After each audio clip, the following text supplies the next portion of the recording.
Rockstar Beauty. Alright, so delivers na, tapos na natin ng ating Rockstar Beauty canvas or business model. Yan. So, Rockstar Beauty canvas. Alright, so yan. Tada! Pag malayuan, yan na po siya. Alright, delivers. Ngayon, nandito tayo sa office kasi gagawa tayo ng business model canvas ng Rockstar Beauty. Let's go! Alright, so diretso tayo. So, our Rockstar agenda ngayon. So, lahat ng mga... Alright, so, bawat vlog natin ngayon, lagyan natin sila na Rockstar agenda. So, our agenda today is to discuss... Rockstar agenda today is to discuss what is a business model canvas and how it can help you to operate your business mula sa simula hanggang sa dulo, and what are the nine important elements of your business. Okay, so let's jump in.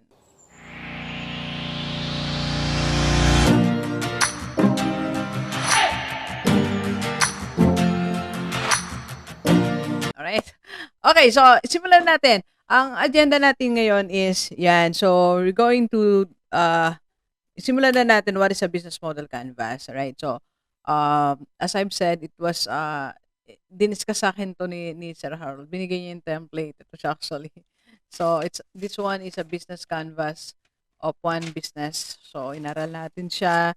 Then, nag-research tayo, right? So, kaya siya tinawag na canvas kasi you can paint, okay? You can write your own business model.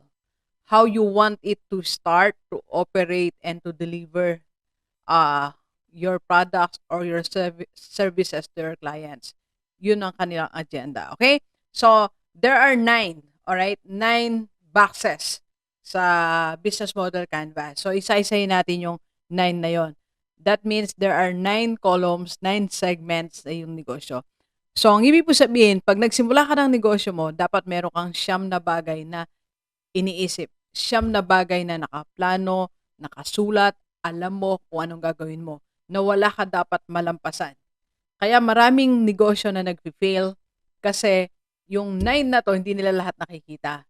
Minsan nakatulong sila sa 3, 4, 5. So they are missing something na akala nila hindi mahalaga. But indirectly, it affects your business. Alright? So simulan natin sa first column. So pakita ko dyan yung business model canvas. Yan. Okay, yung template, right? So, sana na mapakita, okay? So, kung makikita yun dyan, simulan natin. First, sa ating ginawa ko kasi ang ating sariling negosyo, Rockstar Beauty. Ayan, so, Rockstar Beauty canvas, alright? Okay, so, unahin na natin, customer segment. So, ano ba ibig sabihin dito sa first column natin or first box? Ang customer segments. Ang customer segment po, it will answer the question na who will be your clients. Sino magiging customer mo? Alam niyo na po yan, di ba? Lagi natin discuss. Demography, how much do they earn? Nasaan sila? Anong status nila sa buhay? Yan po siya.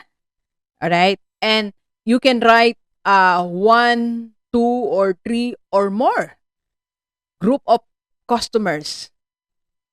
Kailangan ma-identify natin yan. Alam nyo, minsan sa mga business owners, they fail to identify. Akala nila isa lang kliyente nila. So, madami ka pa palang pwede maging customer. Okay? So, eto nga. So, like in our case, okay, in our case, okay, so sa Rockstar Beauty natin. Okay, gumawa tayo ng Rockstar Beauty canvas. So, naglagay tayo, 2 ang magiging clients natin or customer natin, sa customer segments natin. Una, yung end user ng ating products, Rockstar Beauty. End user. So, that means, ito po ang target namin when I was talking to Sir Patrick, at least 20 years old pataas. 20 years old pataas po yung gagamit ng mga beauty products, mga Rockstar Beauty products. So, marami pa tayong products na nasa pipeline. Okay? So, ang end user natin, yon. So, dapat malinaw yun sa amin na yun ang mga gagamit ng produkto namin. Okay? And second group of clients namin, these are business these are group of people na gusto magkaroon ng side business. Pwedeng OFW, employed, or mga mommy, or mga daddy din, pwede, or my students. So, naglista ko, yan ang lista ko. Apat actually ang nakalista sa akin. Yan nga, OFW, employed, mga mommy, and students. So, these are our future clients. Mga segments, customer segments namin. Okay? Alright, so, yun din gawin mo sa negosyo mo ngayon. So, alamin mo, isulat mo, sino yung magiging clients ko. Baka hindi pa malinaw sa'yo. Baka kulang. Baka meron kang group of clients na nagiging kliyente mo pala, hindi mo alam. Alright? Kasi sayang pag hindi mo kasi alam na kliyente mo rin pala itong mga to, so hindi mo sila magagawa ng programa. So like kami ngayon, naisip ko, pati mga estudyante, gusto namin maging kliyente. Yung mga, alam niyo yung mga gustong magkaroon, studentpreneur. So gusto magkaroon ng pambaon, pambili ng projects, maraming ganun So, because we have that, so bibigyan namin sila ngayon ng special promo, special package for them. Okay? Kaya mahalaga, alam mo kung sino yung kliyente mo. Alam mo kung sino yung customer mo. Okay? So, again, customer segments is who will be your clients. Okay? Dulo, sino yung kakausapin mo? Kanino papunta ang produkto mo o ang services mo? So, sa amin dalawa, okay? End user at yung mga gusto magkaroon ng side business. Alright? So, that's our first box. Alright? So, sumunod na box, yung iba, depende yan kung saan mo gustong simulan na box. Doon sa mga napanood kong videos, iba nag-start sila sa value proposition and other box. Pero gusto ko yun, magsimula ako sa clients, okay? Next, simulan natin sa value proposition, alright? So, yung value proposition naman, ito yung sinasagot mo bago ba yung ilalabas mong product o services. Ano yung value? Ano yung may tutulong niya sa iyong kliyente? Anong masasagot na needs? Anong masasagot na problema niya? So, in other words, yun nga, mag-offer ka ba ng bago o mag-i-improve ka lang ng existing or magko-customize ka para dyan sa specific client mo? Para sa specific na group of people na gusto mong isolve yung kanilang mga problema. So, mahalaga na masagot mo yan, value proposition.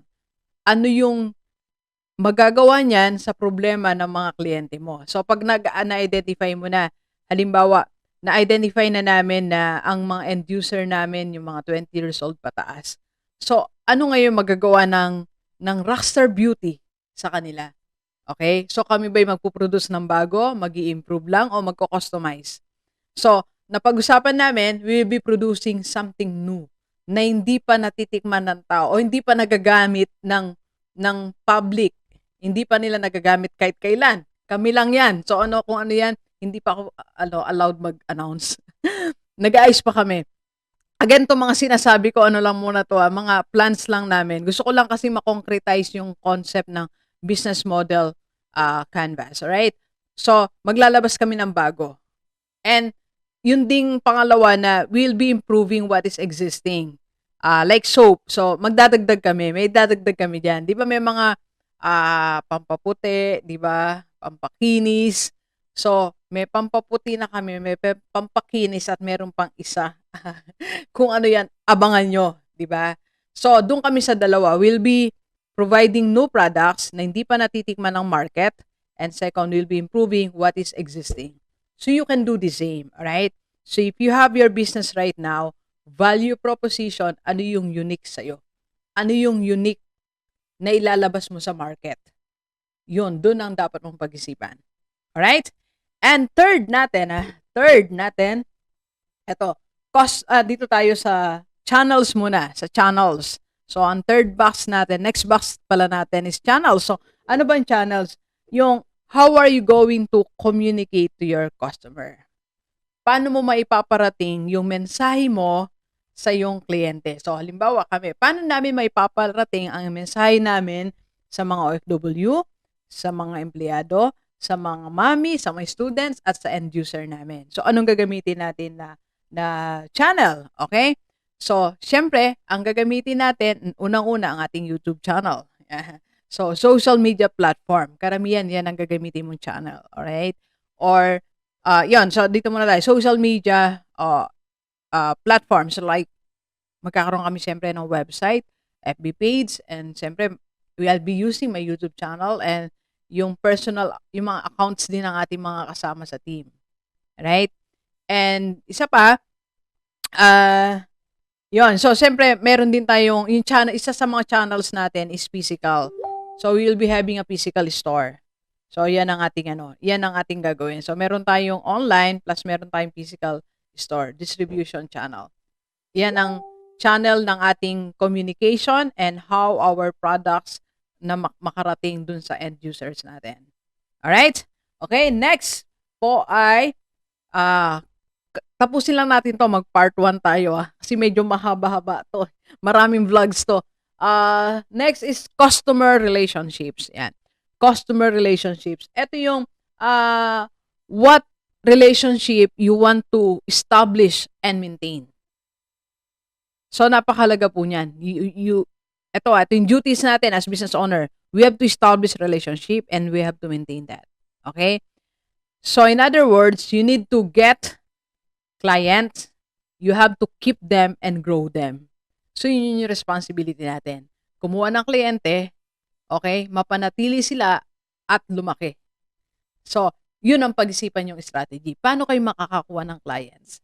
Alright? So, yun nga, so, sa Facebook ba, to your friends, may sales agent ka ba, sales team ba, yan. So, commonly, ginagawa yan ng mga business owners talaga. So, meron silang mga sales team, alright? So, meron silang sales and marketing team na meron din naman tayo.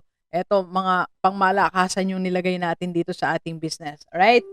And to keep them is, yan, so, you need to get clients. Kung yun nga, may sales team ka ba using your social media platform, and how are you going to keep them? So, to keep them, you're going to have siyempre, alagaan natin yan, di ba?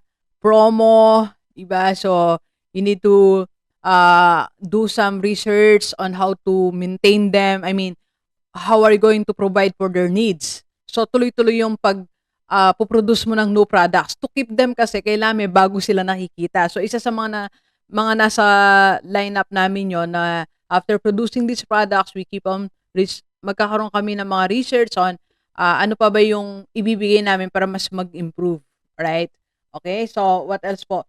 And how are you going to grow them? So meron tayong mga special promo na they can visit, they can invite friends and all that. So basta nasa pipeline natin yon, okay? So if you have your business, ayun na yung pag-isipan mo, how to get, keep, and grow your clients. Yun ang sa customer relationships. Alright? Okay, so, yan, DM muna tayo. Summary muna ng tatlong box. Customer segments. Alright? Sino yung magiging kliyente mo? And second, value proposition. Magpuproduce ka ba ng bago? I-improve mo lang yung what is existing o magko-customize ka. Okay? And channels. So, saan mo i-distribute? How are you going to communicate with your clients? And customer relationships. Alright?